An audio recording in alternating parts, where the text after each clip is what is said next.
just after 6 p.m. UK time, and this is the Spiritual Discussion Program. I'm Saad in Southeast London, in Bromley, and I will be joined by my colleague Gregory as usual, but he's joining us a bit late today, hopefully in about 15 minutes.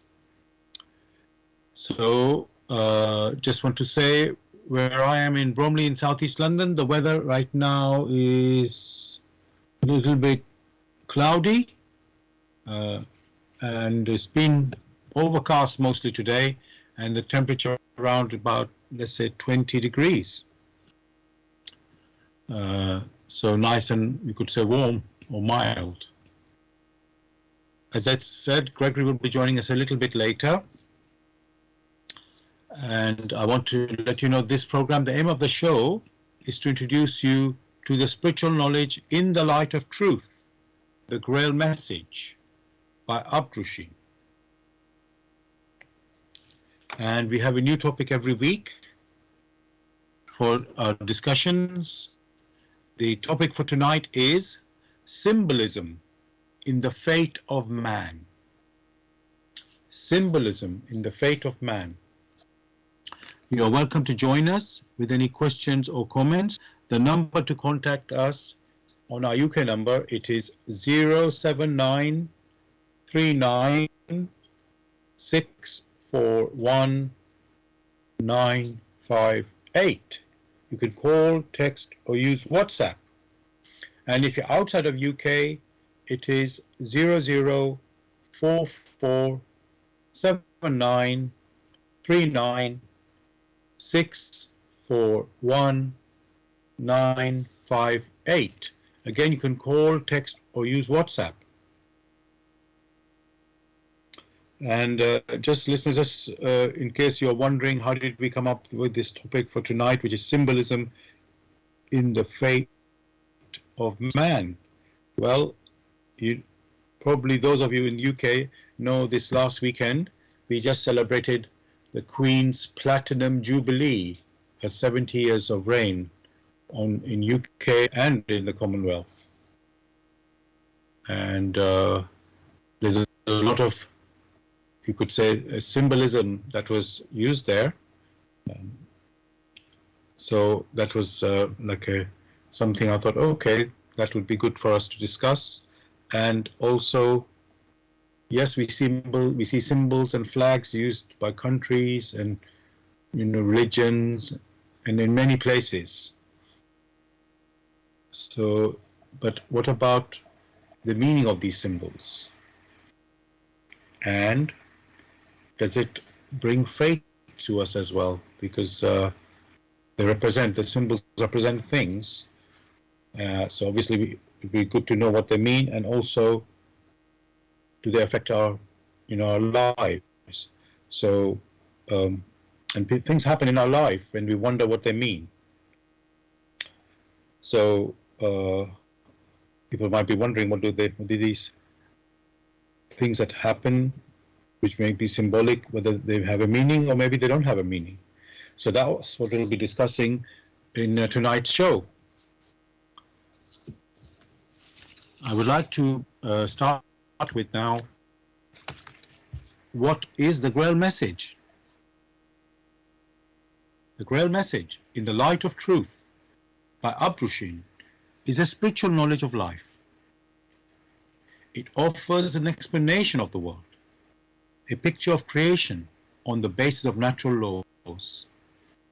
Its lectures contain valuable basic elements as a help in life, but through the knowledge mediated, the reader is again brought closer to life and led back to God. The Grail Message deals with important fundamental questions of life by explaining in a clear and logical way the automatic working of the laws of nature, the whole weaving of creation, allowing every process to be recognized, and thereby the purpose of our whole life. It is directed at the individual and speaks to the innate experiences of the human being, their strengths and weaknesses. Thus, every reader has the opportunity to discover through the intuitive perception if what is stated is the truth. Combining with matter-of-fact reasoning, a complete world picture arises, where there is no separation between the visible world and the great world beyond the five senses, nor any separation between scientific and religious striving for knowledge.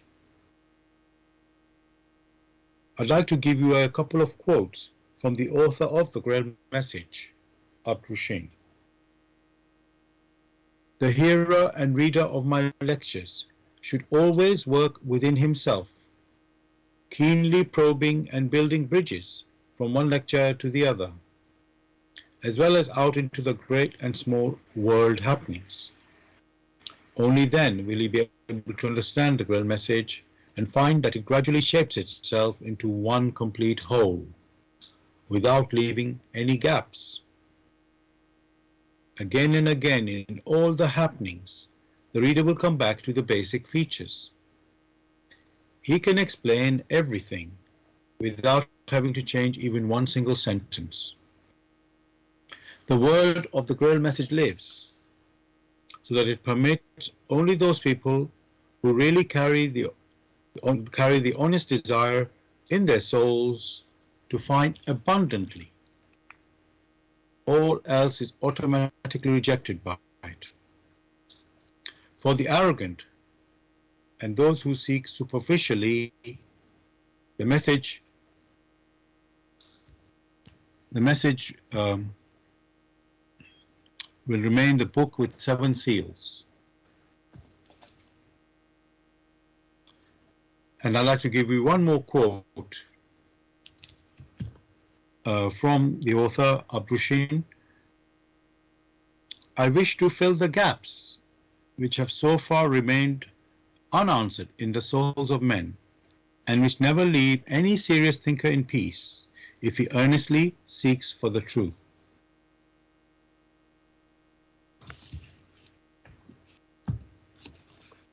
So, dear listeners, just to remind you, the topic we're discussing tonight is symbolism in the fate of man. Symbolism in the fate of man. You're welcome to join us with any questions or comments. You can contact us on our UK number, which is 07939 641 958. You can call, text or use WhatsApp. And if you're outside of UK, it is 0044 7939 641 958. Again, you can call, text or use WhatsApp.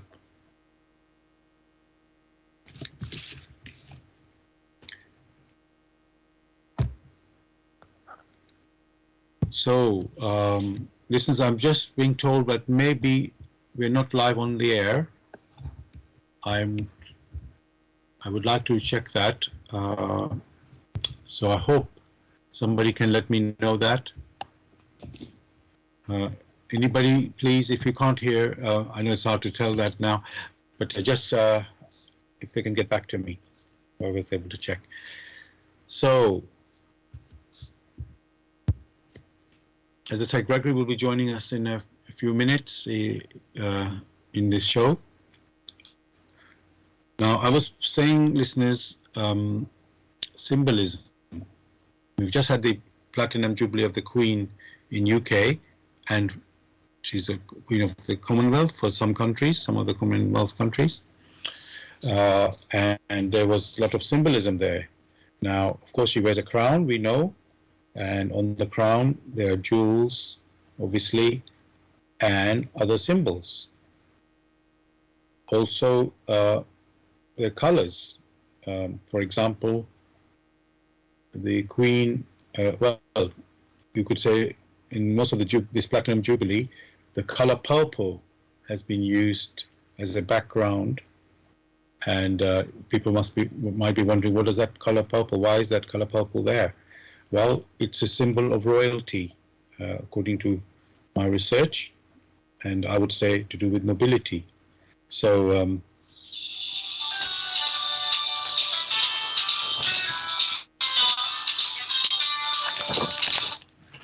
just excuse me, listeners, for a second.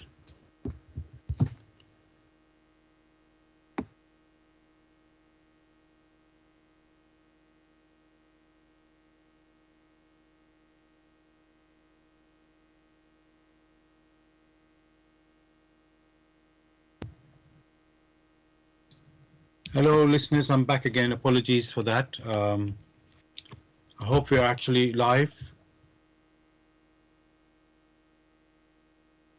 Okay, so somebody says I'm definitely broadcasting on YouTube. Maybe the website, Blessed Radio website, is not working. So just, but it was live before I started the show. So hope that can be sorted.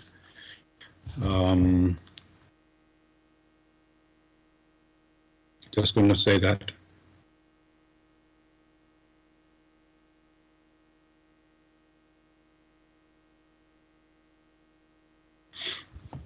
So, listeners, sorry about the little silence there. I'm just waiting for, in a way, for Gregory to join us before I say too many things. Hopefully, he'll be here soon. Now, maybe I can talk about, some symbol that we are aware of. Like I mentioned, in this Queen's Jubilee, there was the color purple. The Queen also wears a crown, and there's a cross, which is an equal-armed cross, actually, in the crown. It's also in, well, basically, you could say you see that a lot in the Christian faith. You see the crucifix as well there. And other faiths, for example, in Islam, they have the crescent. In Judaism, they have the Star of David. The Hindus use the swastika, and even Buddhism share that sign. And there's also the symbol used in Tai Chi, which is yin yang. I'm just mentioning them at the moment, and we'll go into them a little bit in a minute. So yes, so you can see a lot of there are different symbols used by different faiths and even countries. Now, just to look at the crucifix first, which is, as we know, used as a symbol by the Christians. And sometimes you see Jesus Christ on that crucifix, representing obviously the crucifixion and his. Well, I believe mostly I would say, Gregory's just arrived, if I'm correct. Gregory, are you there? Hello. Yes, I am. Oh, welcome to the show. I've just been talking to the listeners about symbols, really. Different symbols of different religions, and even, as you know, we just had the Queen's Jubilee over the weekend, Platinum Jubilee, and so now that you're actually here, I think we will just go straight ahead into the topic we are discussing directly, which is symbolism in the fate of man.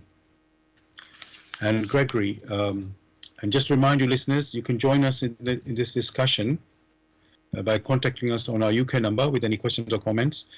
The UK number is 07939641958. You can call, text, or use WhatsApp.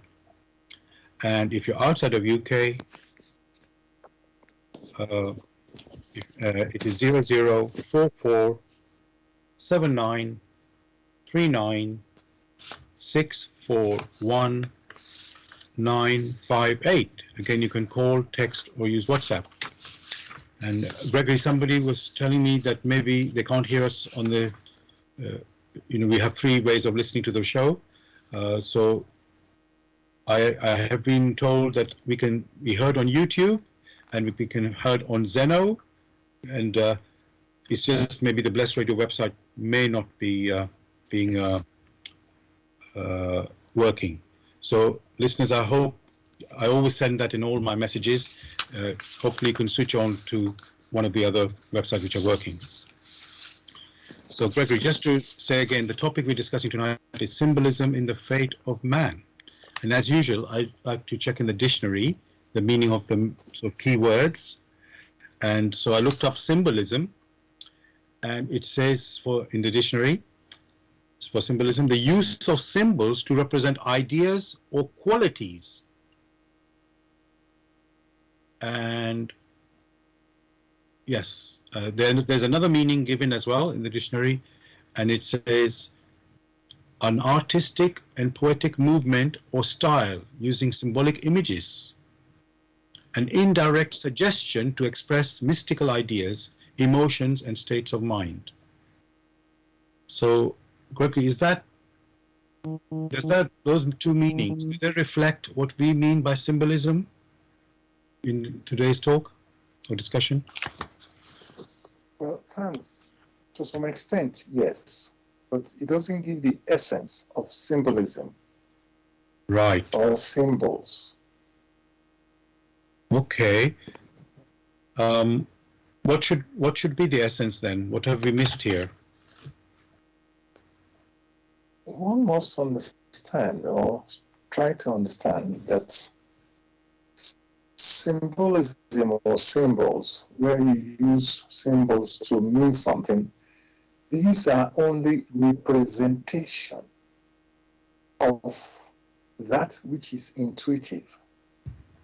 So it's more, a symbol is more of an expression of our inner concept, or an expression of a picture. So once you have a representation of a concept, then that representation becomes a symbol. Thank you. That's good. Yes. Thank you for making, giving that picture. It's now we can think more about that. So thank you for that. Okay. Now, the full title, Gregory, again for listeners, the topic we're discussing is symbolism in the fate of man. So I'd like to look at that word as well, fate. Again in the dictionary, and actually, Gregory, I also looked up the word karma, because that's very closely associated with the word fate as well. So, first the meaning of karma. Fate.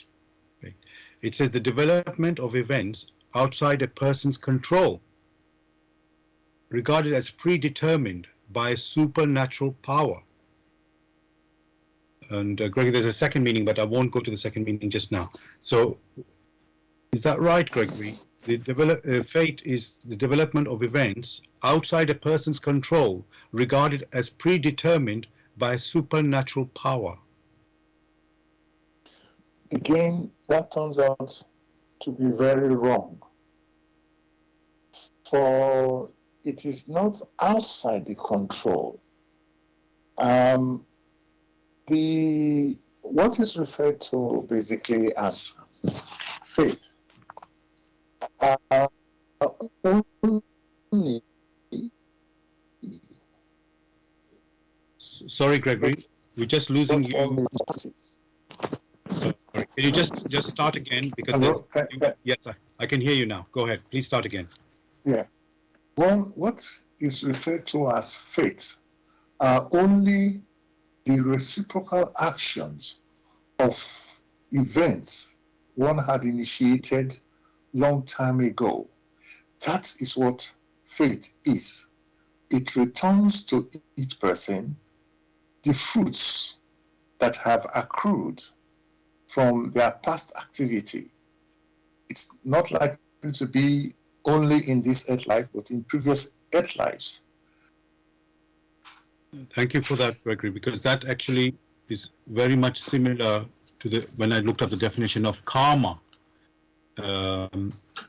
Again, they gave two meanings, but I think the second meaning is very, very, how can I say, close to what you have just said.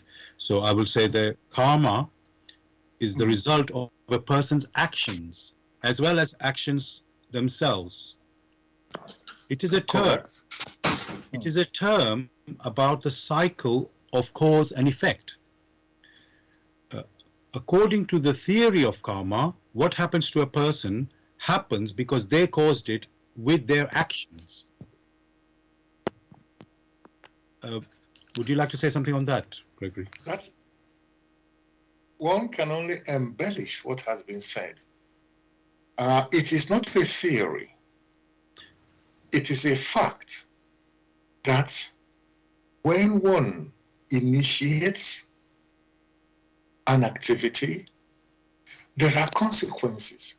That is a fact. The consequences subsequently mature and return to the person. A very simple example. When one breathes out, automatically one must breathe in. That in itself is a fact.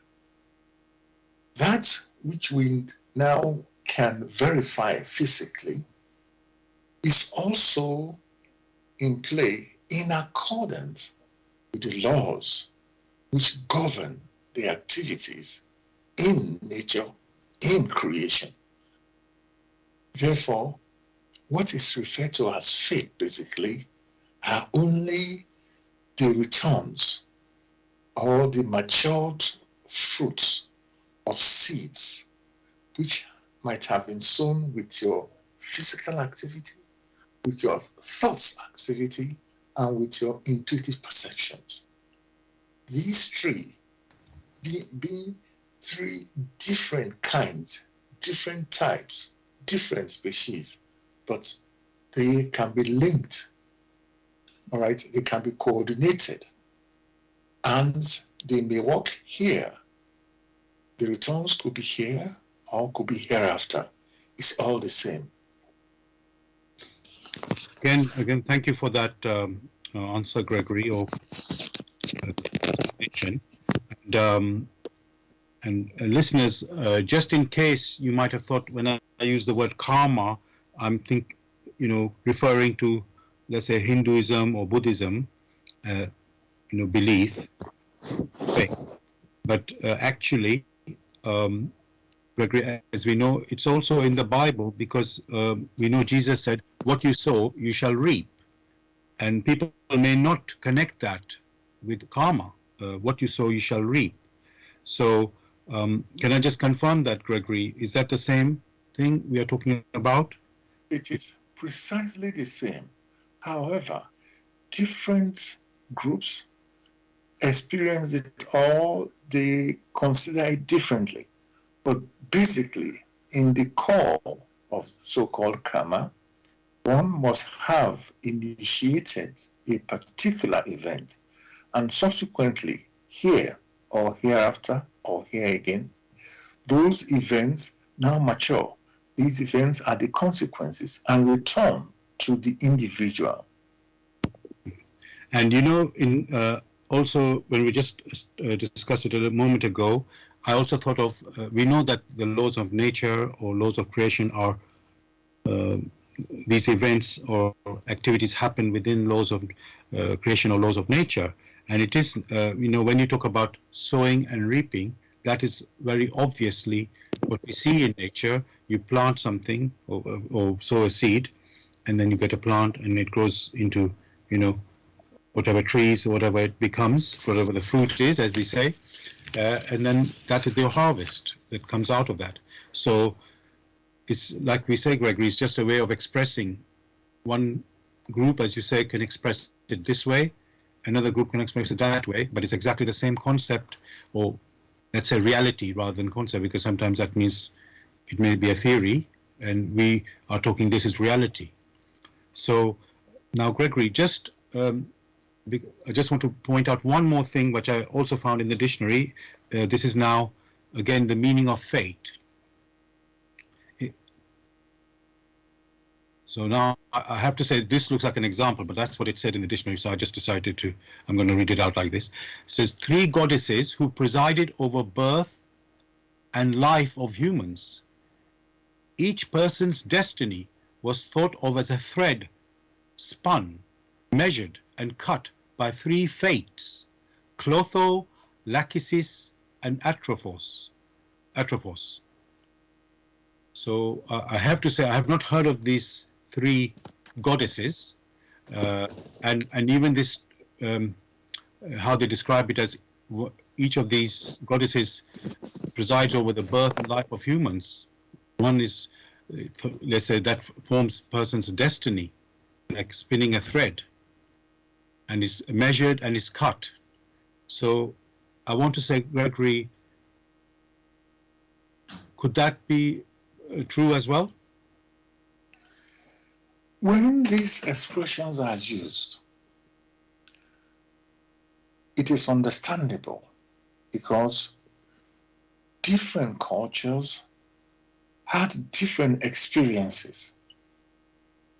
When an individual initiates an activity, first in his thoughts or in his intuitions, these thoughts or these intuitions are threads which have been spun. These threads, depending on their nature, in accordance with homogeneity, they are nurtured by hands. They are not threads which just run riot anyhow. These threads are very well nurtured to ensure they return to each personality that which they themselves have initiated. It is the harvest which they return. There are the beings, the nature beings, who are in charge of the administration in nature, in creation. It is these beings, it is their tasks to nurture these threads which the human personality have now sown, have now initiated. And when these threads are ripe, ensure that the harvest is returned to the individual. It could be here, it could be hereafter. It is this perception some cultures have come to realize and therefore have put their thoughts into writing by explaining it in that particular way. So yes, there are nature beings who are responsible in the weaving of the threads or in the nurturing of the threads, but it is the human personality that initiated these threads. Thank you for that again, Gregory. These are, I will say, it's very interesting, that this, how the fate, works out, and, because basically we use these words and we really don't know what's behind them and what is the activity behind it, it's just a word only, and what you have pointed to there is a process, and which, let's say, some people are calling it theory, but actually it is a reality. Yes, you don't see it physically, of course. Your actions and reactions, you don't see them. Oh, how did this come to this? But as we know, a lot of things we don't see. So, and it doesn't mean just because you can't see physically, nothing is happening. But as we know, Gregory, you can't go I was going to say reject nature. You can't really, I can't even say the right word, but you can't sort of disbelieve nature. Nature is fact. We see it with things happening. And if we could say everything has come through nature, then in a way all this falls into place. Yes, one may say so, but at the same time, to buttress what you are stressing, now it must be understood that man's thoughts, we have our thoughts. These thoughts have effect on us. Do we then deny the fact that we have thoughts? Do we then deny the fact that these thoughts have no effect on us? So, and yet we have not been able to hold our thoughts in our hands and to play with our thoughts in our hands. However, those mental images, we are still able to use them. These thoughts are of a different species. And being of a different species, they must be realized, or they can be contacted with that which is homogeneous with them. The same thing with one's intuition. So it is not right to just dismiss thoughts and say they don't exist. Thank you for that. Dear listeners, you're listening to Bless Radio. It's the Tuesday evening spiritual discussion program from 6 p.m. to 8 p.m. UK time. The aim of the show is to introduce you to the spiritual knowledge in the light of truth, the Grail Message by Abdushin. And if you are interested in knowing more about the Grail Message or want to get a copy of the Grail Message, you can go to this website, which is www.grailmessage.com. I'll spell that. www.grail, Grail,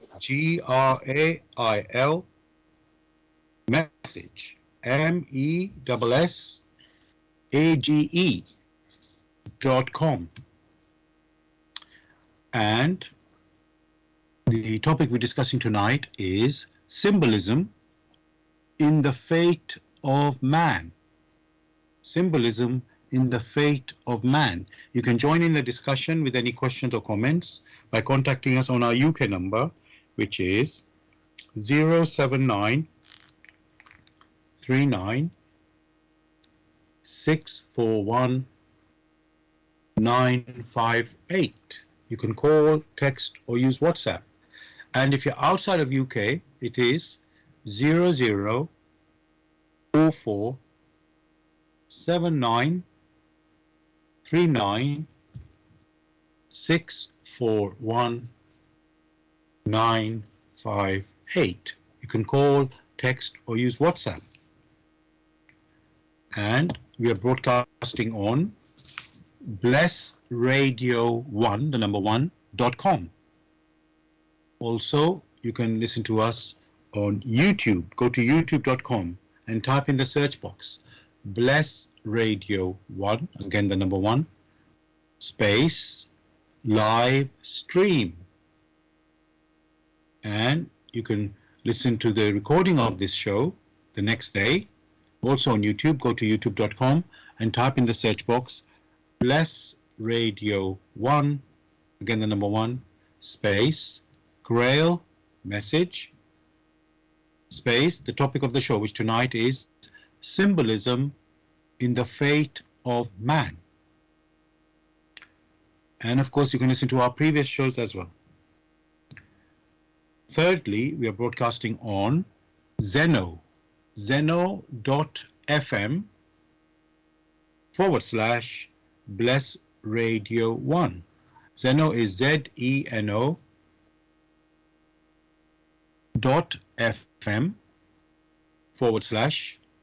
.fm/Bless Radio 1, the number 1 again.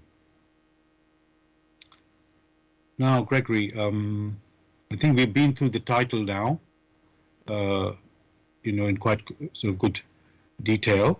So let's look at what we said, symbolism in the fate of man. So people might be wondering, oh, What do you mean by that? We know what is symbolism. We have an idea what is symbolism, and we know what we hopefully now know what is fate.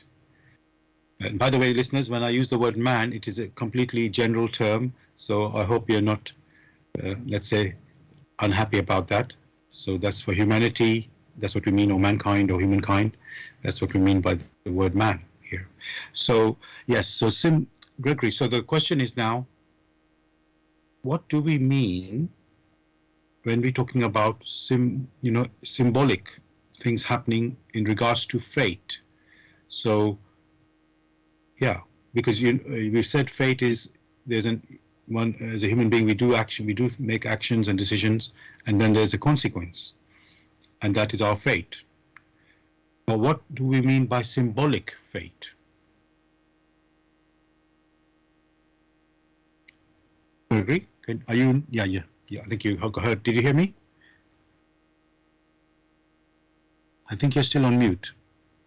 Sorry, it goes from mute and it comes back again. Yes. Yeah, thanks for that question. Yes. Yeah, thanks for that question. When the word symbolism is used, like we had discussed earlier, and said this is more of a representation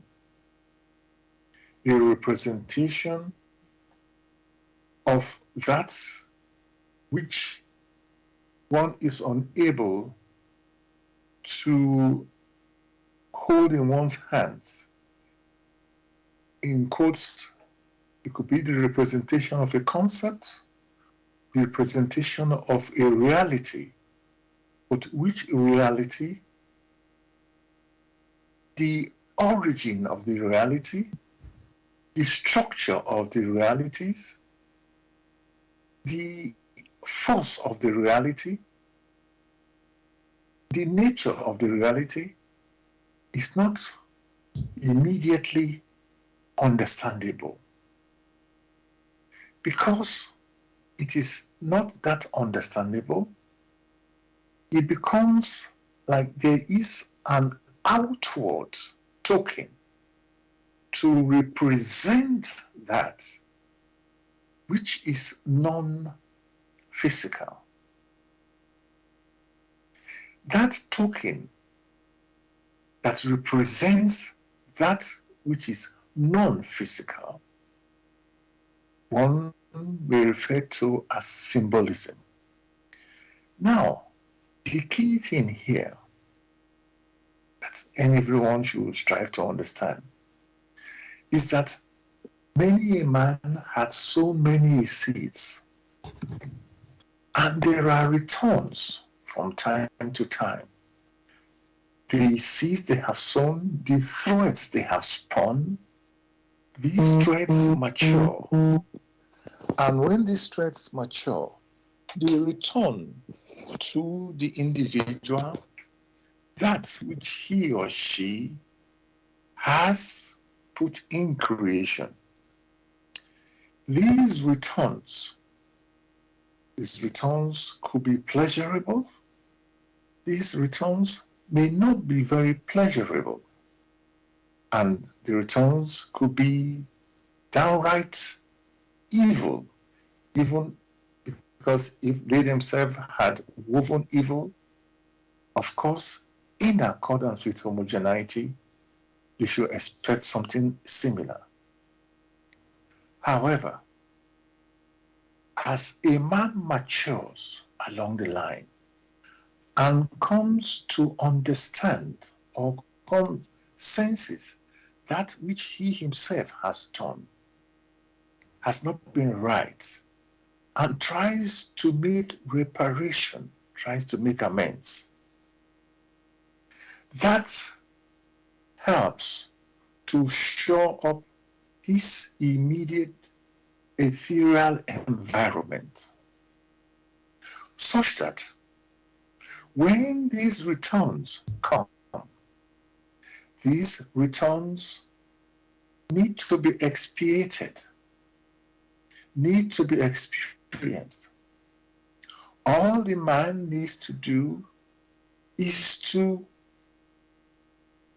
sort of initiate a good action such that that suffice to keep at bay that which would have struck him terribly. So that which would have brought him catastrophe, because of his good activities, because of his good nature, because he has repented and has been sowing good seeds, all he needs to do is just a little bit more. And the returns, the past evil returns, will or are unable to have an impact on him. So you may find people in the past who had committed atrocities, but had been working very hard to expiate that which they had done. So when the word symbolism in the faith, by faith, one is referring to the returns of that which one had sown in the past. And in improving oneself, then the possibility is there that only a token activity suffice to ensure that that which would have sunk him does not sink him. Thank you, Gregory, for this answer and picture.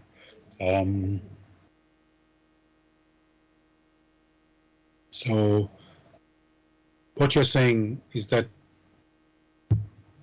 if we have done you could say, a bad deed or evil deed, and we're going to receive you could say, the equivalent return or consequence of that, it can turn out that the karma, if I can say it that way, or the consequence, it is possible for it not to be so, or you could say, of the same kind. In other words, you can redeem it with not the same, you could say, heavy penalty as your original deed, by, you could say, a change in our attitude or behavior.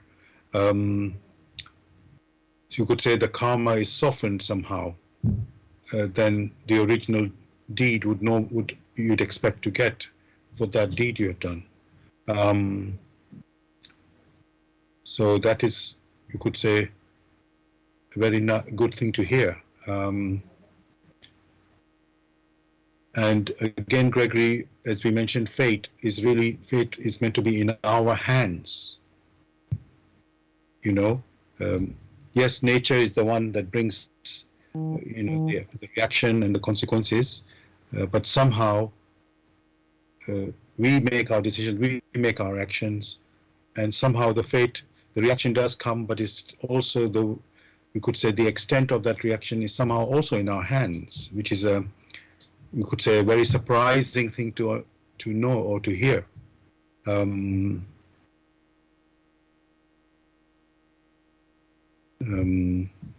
So let's try to again look at it again, Gregory.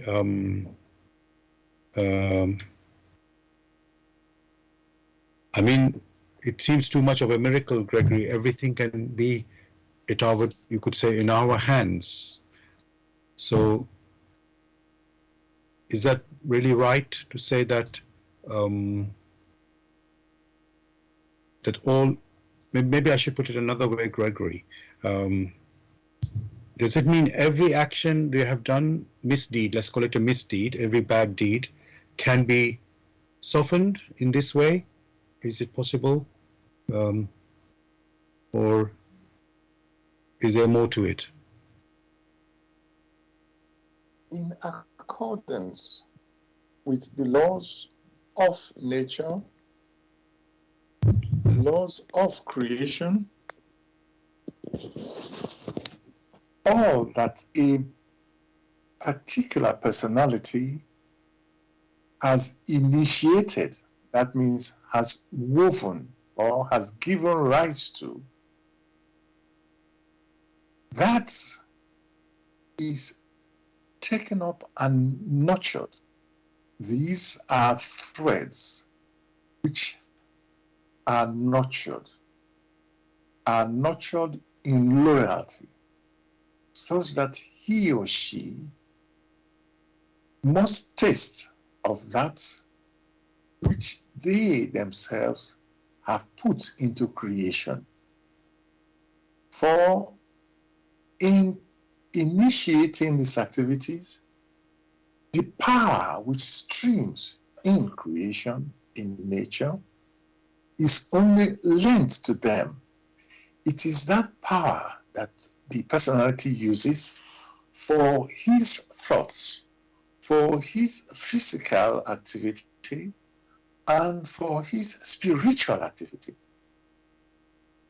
Because man has free will, man is free to make decisions. The consequences of the decisions, in all naturalness, must return to him or her who initiated it. The only way that a person can sever these threads which he himself has woven is to make amends, is to improve himself. And where he has sown hatred, he, through his activities, should emphasize on love, should show example of what love is like. Real love, love in accordance with the laws of nature, not the imagined activity which they think many may call love. So it is only fairness that what you yourself have placed in creation must return as a consequence of your activity. Or would you want one to have sown love only to receive hatred? Would you want one to have sown wit only to receive some rubbish? In accordance with these laws, that which you have put into creation will come back to you. Only you, deep within you, for you have the free will to make these decisions. But the consequences of your decisions, you yourself will have to experience. That is how it is. It cannot be changed, because only through these laws of creation, of these laws of nature, did you yourself even come into existence. Thank you, Gregory. You just your answer just clearly tells me you can't escape the laws of nature, or maybe if you know from Star Trek, you can't escape the laws of physics. So I think it was something like that there. So the laws are always there, and so we have to, whatever happens within these laws. So I think that's we all need to be always clear of that. We came through the laws, as you say, Gregory, and everything happens with these laws. So may I yes, go ahead. A bit? Yes. You yourself has mentioned the laws of physics. One must differentiate. The laws of physics are models. When you do a modeling, you observe things from the outside, and then you gather the data and you build a sort of model, like a formula, and then use that one to predict. So the laws of physics deals with the outermost ramification of events. The laws of physics are not laws of nature. The laws of nature deals with the, the intuitive perceptions which physics knows nothing about. The laws of physics deals with, again, the outermost ramification or the after effects of an intuitive perception, the outer effect of what happens in the non-physical. Whereas what is discussed here in the work in the light of truth, where the laws of nature are mentioned, where the laws of creation and even the divine laws are mentioned, these deal with the intuition, the intuitive perception, what lies behind it. These are the causes, whereas the laws of nature or the laws of creation or divine laws refer to the causes, whereas the laws of science or the laws of physics refers to the outermost effects. I thought one should make this clarification such that there will be no rush to call the laws of physics, which keep maturing and changing every day, the laws of nature. Thank you. Thank you very much for that clarification, Gregory. Definitely, that was very helpful and clarifies the picture. So yes, we're talking about you can say the cause is or the impact of intuitive actions and then the corresponding reactions coming through the laws of nature. So, and that's the intuitive, you could say, actions. So, and then when we're talking laws of physics, you could say, we're talking about which is the outermost, you could say, applications of the laws. So, yes, so the laws are acting in different planes. We could point that out. So that's very, very good. Because obviously, Gregory, we think of the worldly, physical world, which is very close to us, and then automatically assume, oh, it's the same thing happening in the next world, or in the beyond, or in the spiritual world, in the ethereal world that we know from the Grail Message, and so on. So that's very good that you clarified that. Now,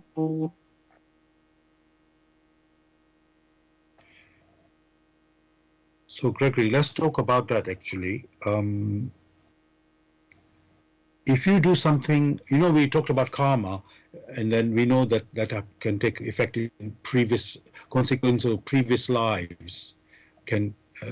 Actions of previous life can have consequences, say in the present life, or maybe even a future life. So let's try to understand that, Gregory, because that we know it can't be physical. Those things are not physical. So now, so Gregory, if you do things, yeah, I'm trying to make sense of it, Gregory, in the sense of the as you just pointed about the physical laws. I'm trying to think about that, and the, you could say, the laws of nature. I'm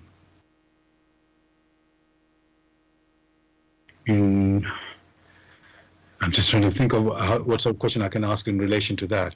It's, I mean, what is clear, what we've pointed already, Gregory, some things you have done in this life, the consequences will happen in this life. Some consequences happened in, actions you took in your previous life, they could happen in that previous life, or they may happen in this life, or even in a future life, right? So so Gregory, with reincarnation, we are born on this earth. That's what reincarnation is, to reincarnate on this earth. Now, what happens, Gregory, when we go in between our earth lives? So we're not on the earth, we are in the, let's say, in the beyond. Are there any consequences going on over there of our actions? Let's say on our actions on earth, would there be only the reactions come on the earth, or would there be some reactions, also in the beyond when we are in between our earth lives? When such questions as you just mentioned are discussed,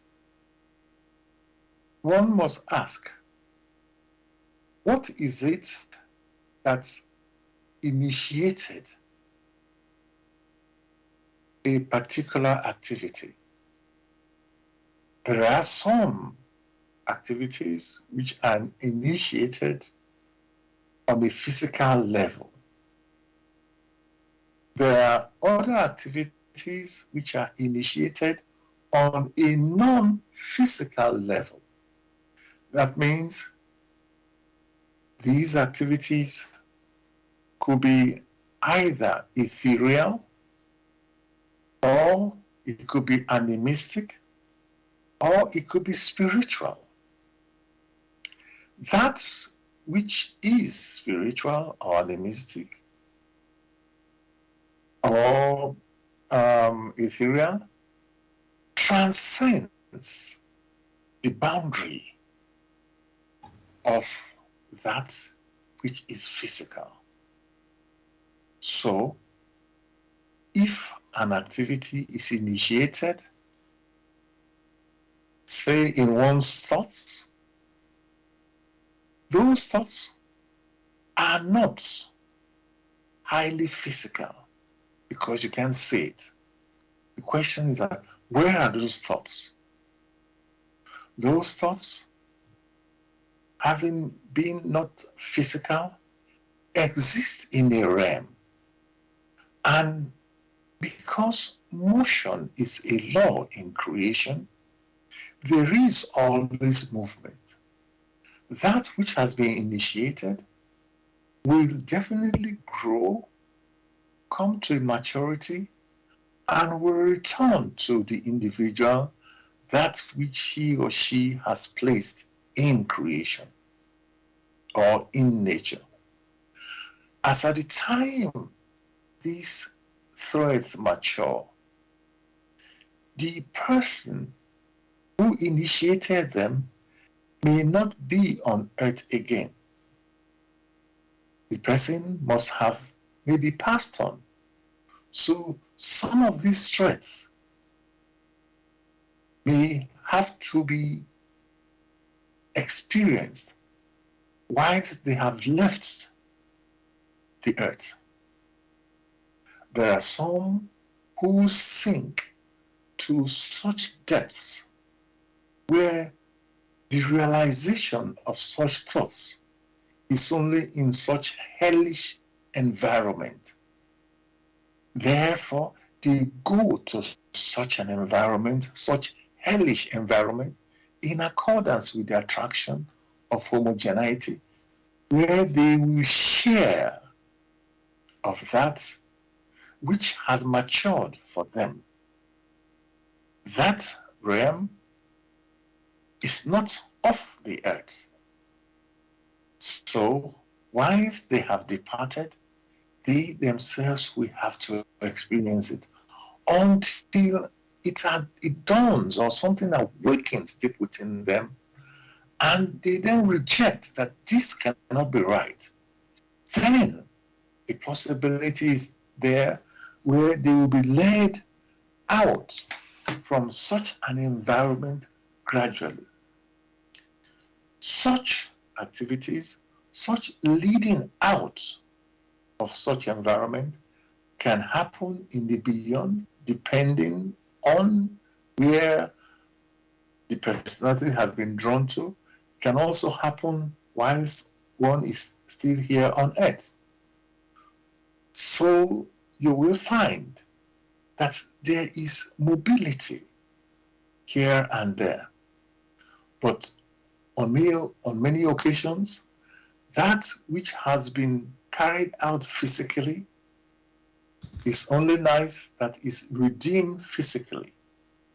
Whereas that which has been initiated in a non-physical, albeit in one's thoughts, which thoughts have now moved further, may be redeemed in another sphere other than right here on earth. There are also the intuitions of men which have become corrupted and have formed terrible regions, such as is referred to as hell. These intuitions of men gather so much strength because the feeder roots are from the intuitions of those who think alike in their wickedness. Such centers form hell. There, they themselves will need to experience, and it is much worse than is thought about. Thank you for that detailed picture, Gregory. It's very helpful. It shows that, again, these things go deeper than what we think, maybe. Thoughts, they have their consequences, but do we even consider that? We're thinking about our actions, physical actions, most of the time. So you can see that the laws are active on all these levels. Laws of nature are active on all these levels, even unbeknownst to us, and how exact they are, how precise they are in giving out those consequences. So thank you for that. Dear listeners, you're listening to Bless Radio. It's the Tuesday evening spiritual discussion program from 6 p.m. to 8 p.m. UK time. The aim of the show is to introduce you to the spiritual knowledge in the light of truth, the Grail Message by Abdrushin. And if you are interested in knowing more about the Grail Message or want to get a copy of the Grail Message, you can go to this website, which is www.grailmessage.com. I'll spell that, www.grail, G-R-A-I-L, message, MESSAGE.com. And the discussion we're having tonight is on the topic of symbolism in the fate of man. Symbolism in the fate of man. You can join in the discussion with any questions or comments by contacting us on our UK number, which is 07939 641 958. You can call, text, or use WhatsApp. And if you're outside of UK, it is 0044 79 39 641 958. You can call, text, or use WhatsApp. And we're broadcasting on Bless Radio 1, the number 1.com. Also, you can hear us on YouTube. Go to youtube.com and type in the search box Bless Radio 1, the number 1, space, live stream. That's for the live show. You can listen to the recording of this show, which is the next day, again on YouTube. Go to youtube.com and type in the search box Bless Radio 1, again the number 1, space, Grail Message, space, the topic of the show, which tonight is symbolism in the fate of man. And of course, you can listen to our previous shows as well. Thirdly, you can listen to us on Zeno, zeno.fm/Bless Radio 1, again the number 1. And Zeno is spelled ZENO.fm/Bless Radio 1, that's the number 1. Now, Gregory, let's try and look at some examples of this symbolism in the fate of man. And one example people might be familiar from is from the Bible, when Jesus was crucified, and with him were two thieves who were also crucified. And one of them who recognized Jesus, and when I say recognized, he recognized that Jesus was innocent, and and recognized who Jesus was, who he was, and Jesus spoke to him. He said, "You will join me in paradise." I've forgotten the exact words, if I'm honest. So I please don't quote me exactly, but if I remember correctly, something like that.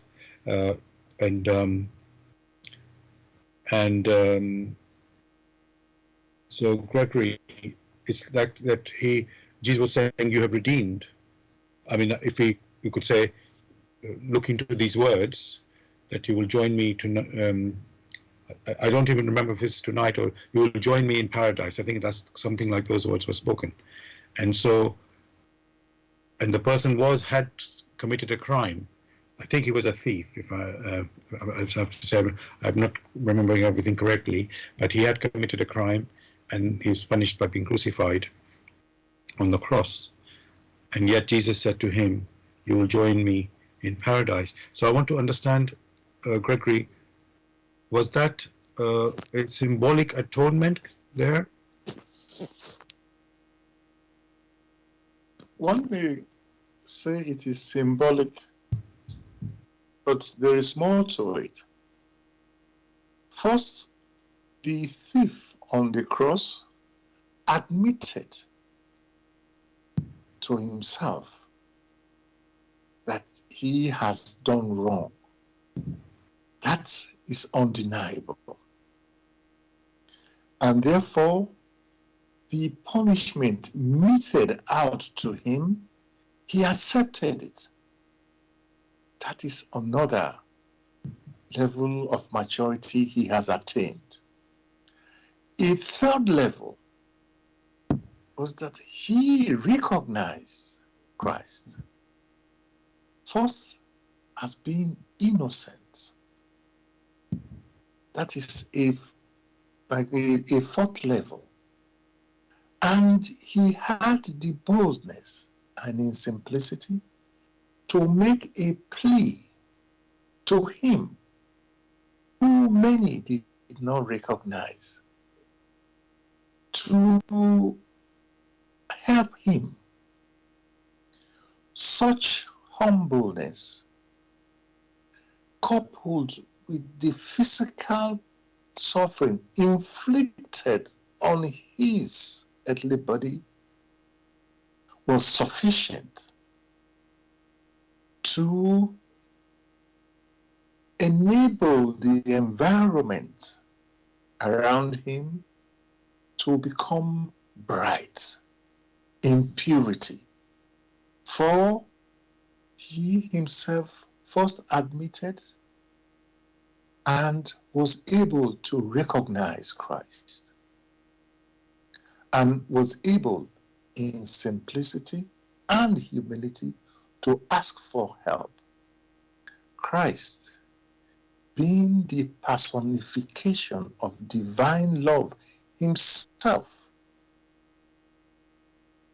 was able to recognize this, and the love shone out of him, and he then made that statement, already saying that this man had within a short period come to a maturity which outstrips many who claim that they knew the Almighty, yet they could not recognize his Son in his activities. So that is a world away. And that was why Christ spoke in that way.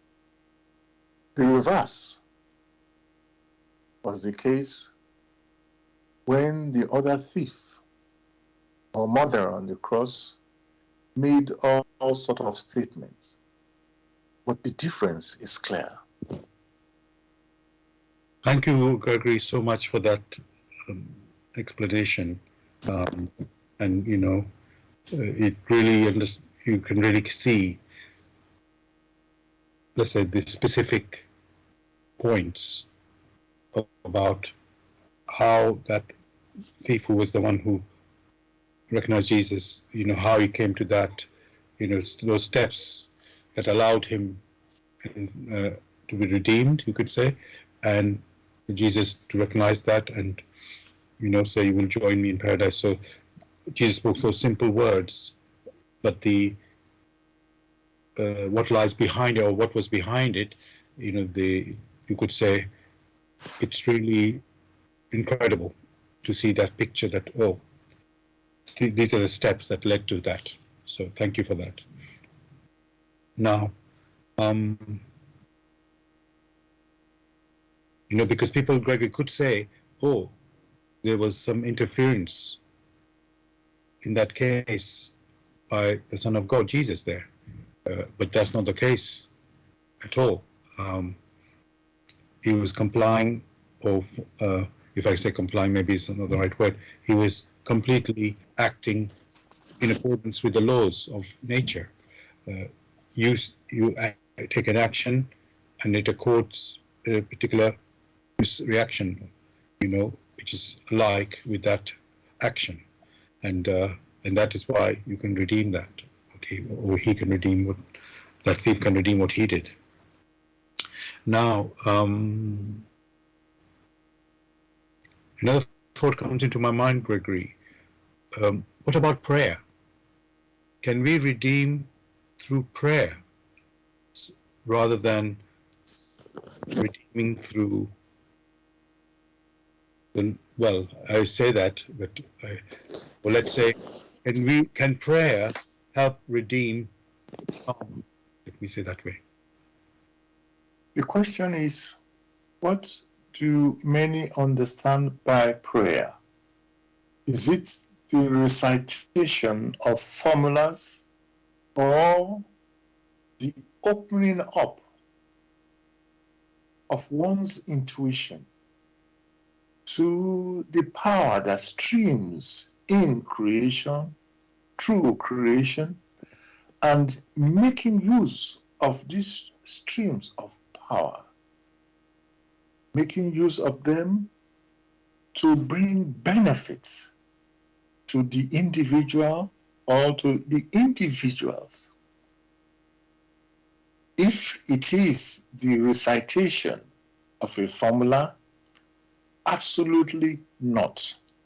If, on the other hand, it is the opening up of the human personality spiritually in making use of what is available for one's benefit, just as the thief on the cross did. The thief on the cross prayed to Christ, prayed through his recognition, for he then opened up.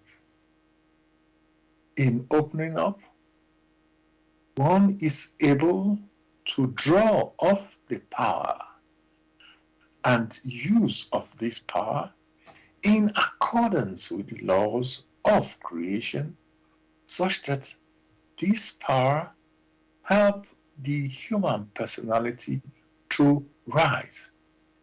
Prayer basically is opening up through one way or the other to recognize this power and using it aright in accordance to the will of the Almighty.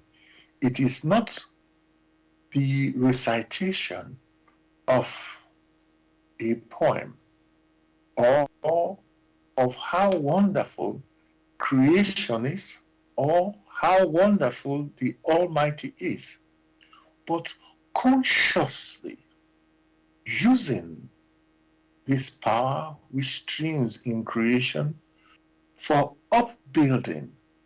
That is what prayer is, and that is upbuilding, and that will enable many a man to sever those dark threads which they had woven in the past. Thank you for that, Gregory. You know, again, your answer is showing that everywhere there's a process involved in, whatever way it is that karma has to come out, you could say. Your actions need coming to, returning into reactions. How it happens, there's, with the different ways, you could say, how man can act, all of that has the influence on the reaction. And but there, as you said, there's no formula. You just say this prayer, and that you can now redeem this karma or that, whatever. So it's not. It's basically a dynamic, living happening, but it has to be done in purity, for the redemption to actually take place. So that, I think, is, you could say, proof of the pudding, that there's no, you could say, overriding these laws. So thank you for that. Now, Gregory, this is sort of a slightly sidetracking. Every, you could say, religion or belief, they have their symbols, that represent their faith. Now, for example, in Christianity, they have the crucifix, and many times it's Jesus is on that crucifix. So that's how, let's say, Christians consider that symbol, you could say, holy or solemn, let's call it like that. And then other teachings have their own symbol. I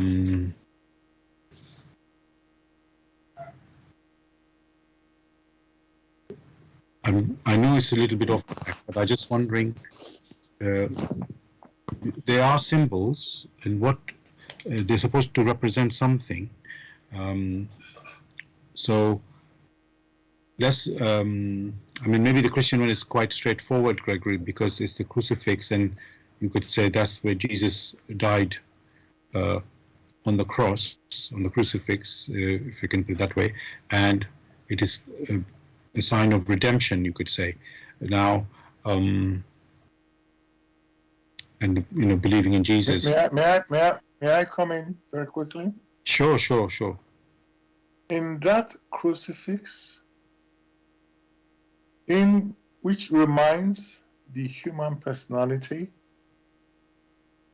that the living love was nailed on the cross. That is a constant reminder that the human personality must consider that sacrifice, which is incomprehensible, for one who had left divine unsubstantiality, true divinity, true spirituality and substantiality, true the animistic, true the ethereal, incarnated on it to show man the way. That is a sacrifice which is incomprehensible. It shows the extent that love has had to go to show man the path through living here on earth, undergoing the restrictions which many a man undergoes, and showing the way of how he or she should live in order to return back home as a self-conscious human personality. So what you see there as the crucifix is only a symbol which shows us what sins we had to commit against him, who is a personality of love himself. And unless we appreciate that sacrifice, by appreciating the sacrifice is to follow the way which he himself has shown to us. Only following that path will bring redemption. Otherwise, the punishment meted out to him who has done no wrong, that punishment is not redemption. But if we take up the advice and the way which he pointed out to us in, for instance, the Lord's Prayer, then through that we will attain redemption of our misgivings or of our sins. Thank you for that, Gregory. Somebody I was speaking to a few days ago was pointing out to me about what's in the Bible about, you could say, Jesus' crucifixion, and what I did, because he was saying that Jesus died for our sins, and to take away our sins, and then he gave the background to that, saying that Adam and Eve, when they were put on this earth, they were, let's say, free of sin, and then when they fell into temptation, they now had sin, and then through that, you could say, the next generation onwards, that sin continued, as you could call it, hereditary sin, and then it seemed, and so Jesus now had to come, who's to remove the sin, because man apparently cannot remove it himself. So what I want to say, before I ask you to respond, Gregory, I just want to read something from the New Testament, from the Gospel of John, because he was referring to a couple of places, but I just thought I'll just use these quotes for now. This is from John chapter 1, verse 29, and this is John referring to John the Baptist when he sees Jesus for the first time, and it says, "The next day John saw Jesus coming toward him and said, 'Look, the Lamb of God who takes away the sin of the world. This is the one I meant when I said, a man who comes after me has surpassed me because he was before me. I myself did not know him, but the reason I came baptizing with the water was that he might be revealed to Israel.' Then John gave this testimony, 'I saw the Spirit come down from heaven as a dove and remain on him. And I myself did not know him, but the one who sent me to baptize with water told me, the man on whom you see the Spirit come down and remain is the one who will baptize with the Holy Spirit. I have seen and I testify that this is God's chosen one.'"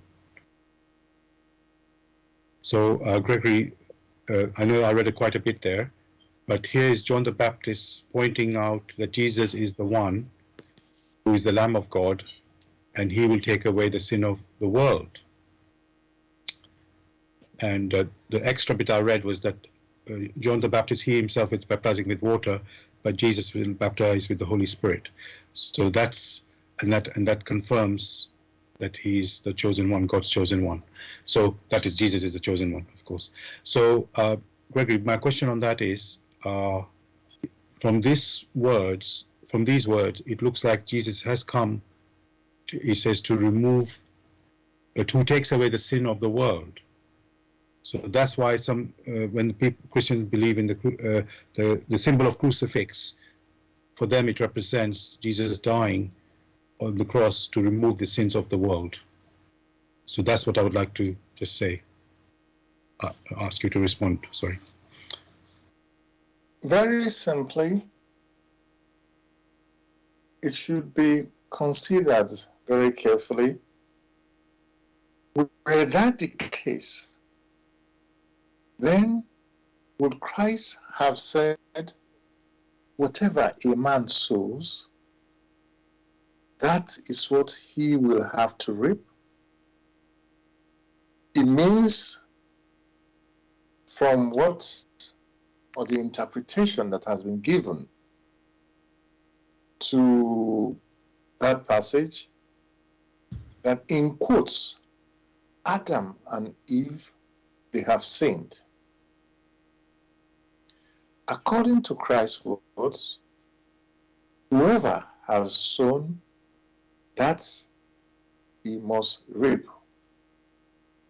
Now, one is now saying, first, Christ is a liar. That's when things are interpreted that way, that is what it means. That whatever a man sows, that he will not reap. So when Adam and Eve, when they sin, they will not reap that which they have sown. Another person must suffer the consequences. Therefore, such interpretations violate the laws of creation through which they themselves came into existence. Most of these passages are quoted without the prerequisite understanding. Most of these passages are just used to justify their preconceived ideas. That is how they wish it to be. Why? Because deep down there is the fear that that which they themselves have woven as threads into creation, they are afraid of the returns of these threads as karma, and they are unable to stand up to these threads, to the evilness which are attached to their initial activities. And that is why they now want to put that responsibility to another person and use that as an excuse where they are free to continue to populate the earth and its environment with wickedness, considering that, oh, some other person will have to take the responsibility of washing their filthy linen clean for them. But all what Christ mentioned, whatever a man has sown, that he shall reap. Considering the two thieves on the cross, one was very clear. He recognized that which he himself has done. He also recognized the punishment meted out to him. He recognized Christ. He recognized that Christ has done nothing wrong, yet was being punished for doing nothing wrong. Now, through his activities, in that recognition, he has sown. And verily Christ mentioned, thou shalt be with me in paradise. That was not the case with the other thief. If many who follow the path that Christ has come and taken on their sins for them, and that they are redeemed, then the other thief who insulted Christ, precipitated such difficult paths for himself, should have also been in paradise. That is not the case. Already tells you that the interpretations which those of preconceived notions give to these writings is wrong. So one cannot just hold that Adam and Eve. The question is, who is Adam and who is Eve? These were symbols to represent the man and the woman, and in their activities, something had happened. They should first equip themselves with a finer intuition to understand the symbolism of Adam, the symbolism of Eve, and what in their joint activities had happened or what had been precipitated, and not bring Christ into it. It would have been easier for Christ if the laws of men are considered to not have come at all and just believe in the Almighty, and all their filthy sins are forgiven. That would itself have violated the laws of creation, the laws of nature, through which they themselves ever came into existence.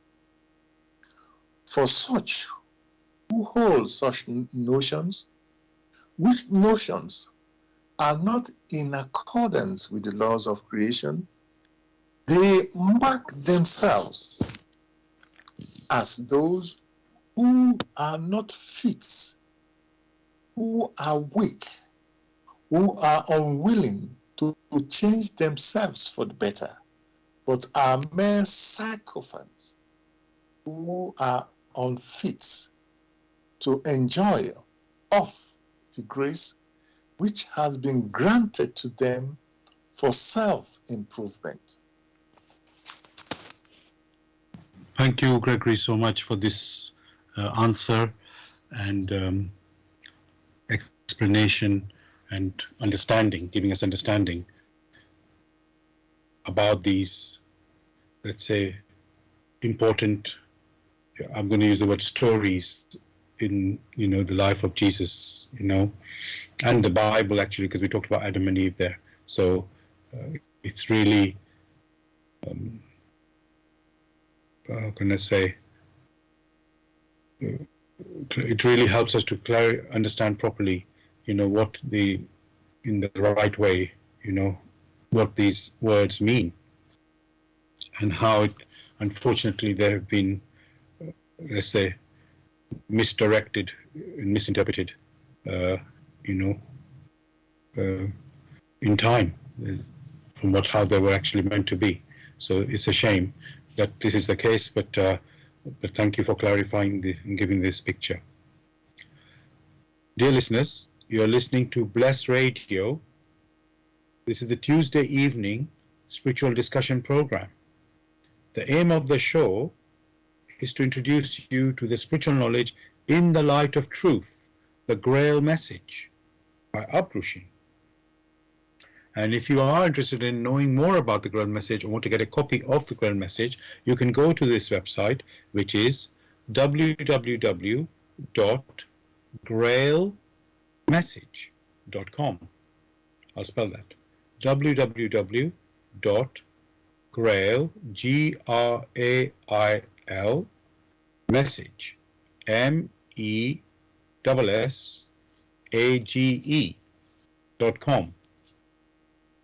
And the discussion we're having tonight is on the topic of symbolism in the fate of man. Symbolism in the fate of man. You are welcome to join us with any questions or comments by contacting us on our UK number which is 079 39 641 958. You can call, text, or use WhatsApp. And if you're outside of UK, it is 0044 79 39 641 958. Again, you can call, text, or use WhatsApp. And we're broadcasting on Bless Radio 1, the number 1.com. We're also broadcasting on YouTube. Go to youtube.com and type in the search box Bless Radio 1, again the number 1, space, live stream. That's for the live show. You can listen to the recording of this show the next day. Also on YouTube, go to youtube.com and type in the search box Bless Radio 1, again the number 1, space, Grail Message, space, the topic of the show, which tonight is Symbolism in the Fate of Man. And of course, you can listen to our previous shows also on YouTube. Thirdly, you can listen to us on Zeno.fm/Bless Radio 1. Zeno is ZENO.fm/Bless Radio 1. That's the number 1. Gregory, I've received a question from a listener, continuing from our previous question, you can say. It says, will the death of Christ have to be redeemed symbolically by those who murdered him, perhaps by a sign in the sky? So I'll say it again, Gregory. This question is from a listener. It says, will the death of Christ have to be redeemed symbolically by those who murdered him, perhaps by a sign in the sky? Well, when it is said those who murdered him, one is not only referring to the Romans, but also to the group who plotted, who shouted, "Crucify." All these are included. For in such activities, they are stakeholders in the death of an innocent man. And therefore, only through self-improvement, similar to what happened to the thief on the cross, only through such an activity are those people able to recognize themselves as they truly are, not as they imagine themselves to be, and in humility, in simplicity, ask for forgiveness for the horrendous crime he had meted out to an innocent divine personality. Just like the thief on the cross, if they, deep within them, come to recognition and confess aloud deep within,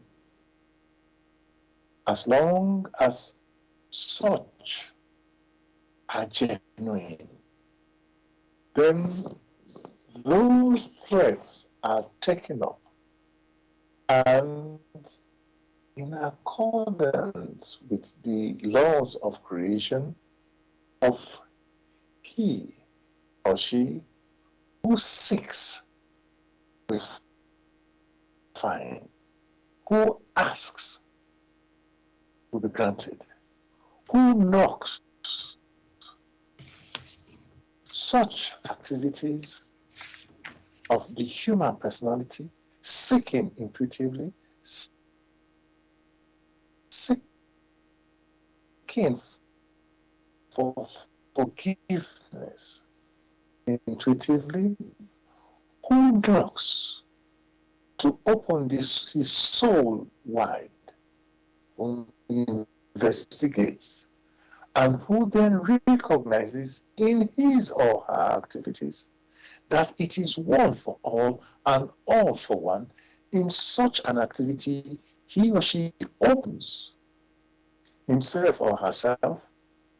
That being the case, what diligently will find, as long as they seek diligently for forgiveness in the realization that it was they who had the wrong impression, then automatically, just as Christ has forgiven or had promised that thief on the cross, they themselves will be shown paths which they need to follow. Through those paths, they will purify themselves and are able to ascend in accordance with the laws that had granted them the opportunity to. Thank you, Gregory. Your sound was cracking up, was breaking up intermittently, and actually somebody has told me during the show as well, they may not, we were intermittent as well. I hope, even I was having difficulty listening to you there just now, Gregory, but I hope people got the gist of what you were saying, and I hope in the earlier part of the rest of, whatever's been happening throughout the show, you've been able to follow us despite this unfortunately intermittent sort of issue with the broadcast. So hopefully we'll get it resolved by next week's show. Apologies for that, listeners.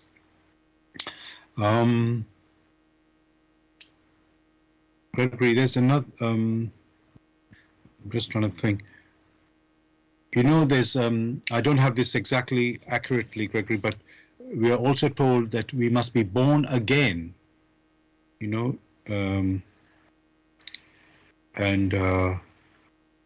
everyone must be born again. And so I just wondering, Gregory, is that something symbolic that is being said there, to be free of sin? This is, again, in the context of being free of sin. So what does it mean when it is being said that we must be all born again? Being born again is only a metaphor that all must become new. Metaphors are used a lot, but only those who are familiar with these metaphors will understand what they mean. One must be born again means all one's activities must become new. Everything must become new. For that who has been born again or newly born is new. Just to interject, does it not also mean that you must be pure when you're born new? It's like a child is, well, let's say at least the conception people have, a child is born innocent. So when they say born anew, he's like pure, is purified. Is that also the part of the meaning there? That encompasses also purity. For as you will know with children, they face everything with simplicity and with innocence. Thank you. Now, I want to, Gregory, look at another thing, symbolic, we're talking about symbolism in the fate of man. So, just, Can you give us some example of this, Gregory, for us to sort of get another sort of deeper picture, you could say, just to, because at the moment we know there's a process, but what about some example, uh, where we can see that there's been a symbolic redemption, you can say? You are asking for examples of symbolic redemption? Yes. Of course, it can be done. However, it is best if the human personality goes to the source rather than to hear them secondhand from the likes of those who discuss these matters. Therefore, it is of paramount importance for what the efforts, the endeavor of these discussions is to introduce the human personality to this work, the work in the light of truth. This work talks about or reveals what light is and reveals what truth is. Now, the human personality, O man, it is good to examine his work in such a symbolic way that delving into it is enough for those who open up their intuition to find many a thing which becomes symbolic redemption.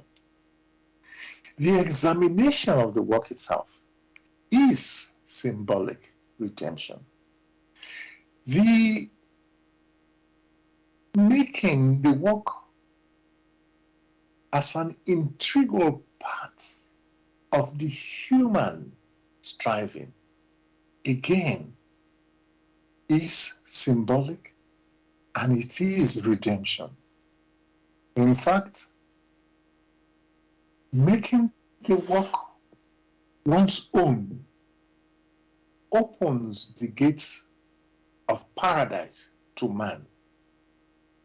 There, man needs to fear nothing, for like the thief on the cross, paradise calls him or her. There, the intellect does not have master over man. Therefore, one will engender everyone who listens to the discussions to examine this work. It is not our prerogative to stand between man and paradise. They themselves should follow the path which is shown to man in the work, and those paths will lead them home as self-conscious human personality where only joy and happiness will be their own. Therefore, very gladly, one will not give examples, but one will ask them to take of the living word for themselves. Thank you so much for that answer, Gregory. And as you have pointed to the work In the Light of Truth, the Grail Message, I would like to say the topic or the title of our show tonight, it actually comes from a lecture in the Grail Message with exactly the same title. The lecture title is Symbolism in the Fate of Man. So, of course, Gregory, as you say, we encourage people who wish to have answers to this about life to go into the Grail Message, and as I said, this particular topic we're discussing tonight is actually a lecture title in the Grail Message. So hopefully that will encourage you to pick up the Grail Message. Now, Gregory, is there anything as like good luck and bad luck, Gregory, in life? Because, you know, we talk about fate, good fate, bad fate, but is there something one can have a good luck or bad luck? When the human personality has a firm volition for what is good in accordance with the laws of creation, then it is good luck. When a human personality has a firm volition for what is ignoble, for what is not in accordance with the laws of creation, then it is bad luck. So luck, which people think, I didn't look up the meaning of the word luck, but you could say chance, which is like when I say chance, meaning, well, let's say random chance, but that is not what is meant here when somebody is in good luck, or let's say that's what they might be thinking it means, good luck and bad luck, but actually it's not like that. Well, one must understand what chance is. What many refer to as chance, sometimes or most times, is randomness, is unpredictable, is things are already preordained. What is referred to as luck or chance is only you are given an opportunity. That opportunity is the chance. Whatever man makes of an opportunity, if that opportunity which has been granted is used for construction for the benefit of all, then it is good chance. If that opportunity, which is a chance, like many will say, give me the chance, which means give me the opportunity. One should understand the context and to understand that the arbitrariness only comes from the human personality who wishes to distort the laws of creation through which he himself came into existence. So the opportunities is what is referred to, and that is the context. So whatever opportunity has been granted the human personality, be it an opportunity to recognize how he or she stands, or the opportunity to make amends, he or she must make use of it to sever the ignoble threads that he or she might have woven in the past. Thank you so much for that, Gregory. We've come to the end of our show, listeners, and I'd like to read the foreword of the Grail Message in the Light of Truth by Abdushin. It is titled, For Your Guidance. The bandage falls, and belief becomes conviction. Liberation and redemption lie only in conviction. I am addressing earnest seekers only. They must be able and willing to examine this matter objectively. Religious fanatics and irresponsible enthusiasts may hold aloof, for they are detrimental to the truth. As for the malevolent and prejudiced, they shall find their sentence in the very words. The message will strike only those who still carry within them a spark of truth and the yearning to be true human beings. To all such it will become the shining light and staff. It will lead them unswervingly out of all the chaos of the present day confusion. The following word does not bring a new religion, but is intended as the torch to help all serious listeners or readers find the right path, which leads them to the longed for height. Only he who bestirs himself can advance spiritually. The fool who uses extraneous aids for this, in the form of ready-made opinions of others, only walks his path as if on crutches, while ignoring his own healthy limbs. But the moment he boldly uses all the abilities which lie dormant within him, awaiting his call to help in his ascent, he is employing the talent entrusted to him in accordance with his Creator's will, and will easily overcome all obstacles that seek to divert him. Therefore awake. Genuine faith lies only in conviction, and conviction comes solely through an inflexible weighing and examining.